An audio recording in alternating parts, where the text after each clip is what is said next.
ಎಲ್ಲರಿಗೂ ನಮಸ್ಕಾರ. ಈ ವಿಡಿಯೋದಲ್ಲಿ ಹೊಸ ಒಂದು ಮೆಡಿಷನ್ ಬಗ್ಗೆ ಮಾಹಿತಿಯನ್ನು ತಿಳಿಸ್ಕೊಡ್ತಾ ಹೋಗ್ತೀನಿ. ಅದು ಯಾವುದಂತಂದರೆ ಎಂಸೆಟ್ ಸಿರಪ್ ಅನ್ನುವಂಥದ್ದು ಒಂದು ಈ ಮೆಡಿಸಿನ್ ಬಗ್ಗೆ ಇವತ್ತಿನ ಈ ವಿಡಿಯೋದಲ್ಲಿ ಏನಾಗಿದೆ ಇದ್ರ ಬಗ್ಗೆ ತಿಳಿದುಕೊಳ್ಳೋಣ. ಮತ್ತು ಈ ಒಂದು ಎಂಸೆಟ್ ಸಿರಪ್ ಅನ್ನುವಂಥದ್ದು ತಯಾರು ಮಾಡಿರ್ತಕ್ಕಂಥ ಒಂದು ಕಂಪನಿ ಬಂದುಬಿಟ್ಟು ಸಿಪ್ಲಾ ಅನ್ನುವಂಥ ಕಂಪನಿ ಈ ಒಂದು ಎಂಸೆಟ್ ಸಿರಪ್ಪನ್ನು ತಯಾರು ಮಾಡ್ತು. ಮತ್ತು ಇದರ ಒಂದು ಪ್ಯಾಕೇಜಿಂಗ್ ಮತ್ತು MRPಯನ್ನು ನೋಡೋದಾದರೆ ಪ್ಯಾಕೇಜಿಂಗ್ ಬಂದ್ಬಿಟ್ಟು ನಿಮಗೆ 30 ml ಇರುತ್ತೆ. MRP 40 ರೂಪಾಯಿ ಆಗಿರುತ್ತೆ ಈ ಒಂದು ಸಿರಪಿನ ಒಂದು MRP. ಮತ್ತು ಇದರಲ್ಲಿರುವಂಥ ಒಂದು ಕಂಟೆಂಟ್ ಮಾಲಿಕ್ಯೂಲ್ ನೇಮ್ ಅಂತ ನೋಡೋದಾದರೆ ಕಂಟೆಂಟ್ ಬಂದುಬಿಟ್ಟು ಆಂಡೋನ್ಸೆಟ್ ಇರುತ್ತೆ. ಆಂಡೋನ್ಸೆಟ್ ಇದು ಎಷ್ಟು ಪ್ರಮಾಣ ಇರುತ್ತೆ ಅಂತಂದರೆ ಈಚ್ 5 ml ಅಂತಂದರೆ 5 ml ಅಂದರೆ 5 ml ನಿಮಗೆ 2 mg ಈ ಒಂದು ಸಿರಪ್ನಲ್ಲಿ ಸಿಗುತ್ತೆ.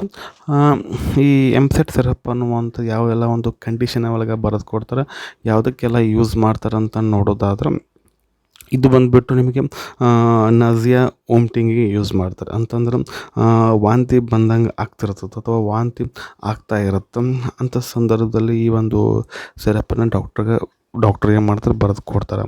ಇಲ್ಲ ಅಂತಂದರೆ ಕೆಲವೊಂದು ಮೇಜರ್ ಸರ್ಜರಿ ಆಪ್ರೇಷನ್ಸ್ ಎಲ್ಲ ಆಗಿರ್ತಾವೆ, ಆವಾಗ ಈ ವಾಂತಿ ಆಗಬಾರ್ದಂತ ಅವಾಗೂ ಸಹ ಏನು ಮಾಡ್ತಾರೆ ಈ ಒಂದು ಸಿರಪ್ಪನ್ನು ಬರೆದು ಕೊಡ್ತಾರೆ. ಅಂತಂದ್ರೆ ಈ ಕೀಮೋಥೆರಪಿ, ರೇಡಿಯೋಥೆರಪಿ ಆಗಿರ್ಬೋದು ಮತ್ತು ಇಂಟೆಸ್ಟಿನಲ್ ಇನ್ಫೆಕ್ಷನ್ ಈ ರೀತಿಯಾಗಿ ಏನು ಮಾಡ್ತಾರೆ. ಇಲ್ಲ ಅಂತಂದರೆ ಕೆಲವೊಂದು ಟ್ಯಾಬ್ಲೆಟಿನ ಸೈಡ್ ಎಫೆಕ್ಟ್ ಆಗಿರ್ತಾವೆ. ಅಂತಂದರೆ ಈ ಕೆಲವೊಂದು ಪೇನ್ ಕಿಲ್ಲರ್ಸ್ ಟ್ಯಾಬ್ಲೆಟ್ ತೊಗೊತಾರೆ, ಇಲ್ಲ ಅಂತಂದರೆ ಏನಾದರೂ ಬೇರೆ ಒಂದು ಟ್ಯಾಬ್ಲೆಟಿನ ಸೈಡ್ ಎಫೆಕ್ಟ್ ಆಗಿರ್ತದೆ, ವಾಂತಿ ಬರಕ್ಕೆ ಕೂತಿರ್ತದೆ, ಆವಾಗ ಈ ಒಂದು ಸಿರಪ್ಪನ್ನು ಏನು ಮಾಡ್ತಾರೆ ತೆಗೆದುಕೊಳ್ಳಿಕ್ಕೆ ಹೇಳ್ತಾರೆ. ಮತ್ತು ಇದರ ಒಂದು ಸೈಡ್ ಎಫೆಕ್ಟ್ ಬಂದ್ಬಿಟ್ಟು ಈ ಒಂದು ಸಿರಪ್ಪನ್ನು ತೆಗೆದುಕೊಳ್ಳೋದ್ರಿಂದ ಆಗುವಂಥ ಸೈಡ್ ಎಫೆಕ್ಟ್ ಡಯೂರಿಯಾ, ಹೆಡ್ಏಕ್, ಕಾನ್ಸ್ಟಿಪೇಷನ್ ಇದರ ಒಂದು ಸೈಡ್ ಎಫೆಕ್ಟ್ ಆಗಿರುತ್ತೆ. ಮತ್ತು ಡೋಸೇಜ್ ಬಂದುಬಿಟ್ಟು as A directed by the physician. ಇಲ್ಲ ಅಂತಂದರೆ ಏನಾಗುತ್ತೆ ಬಿಫೋರ್ ಫುಡ್ 5 ml ಬೆಳಗ್ಗೆ ಮತ್ತು 5 ml ರಾತ್ರಿ ತೆಗೆದುಕೊಳ್ಳೋಕ್ಕೆ ಹೇಳ್ತಾರೆ. ಮತ್ತು ಸೇಫ್ಟಿ ಅಡ್ವೈಸ್ ಬಂದುಬಿಟ್ಟು ಈ ಒಂದು ಸಿರಪ್ ಅಂತಂತ ನೋಡೋದಾದರೆ ಸೇಫ್ಟಿ ಅಡ್ವೈಸ್ ಅಂದರೆ ಇದು ಸಿರಪ್ಪನ್ನು ತನ್ನ ಮಕ್ಕಳಿಗೆ ಮಾತ್ರ ಯೂಸ್ ಮಾಡುವಂಥದ್ದು. ಮಕ್ಕಳಿಂದ ಈ ಒಂದು ಸಿರಪ್ಪನ್ನು ದೂರ ಇಡ್ರಿ. ಮತ್ತು ಟೆಂಪ್ರೇಚರ್ ಬಂದುಬಿಟ್ಟು 30 ಡಿಗ್ರಿ ಸೆಲ್ಸಿಯಸ್ ಒಳಗಡೆ ಈ ಒಂದು ಸಿರಪ್ಪನ್ನು ನೀವು ಸ್ಟೋರೇಜ್ ಮಾಡಿ ಇಡಬೇಕಾಗತ್ತೆ.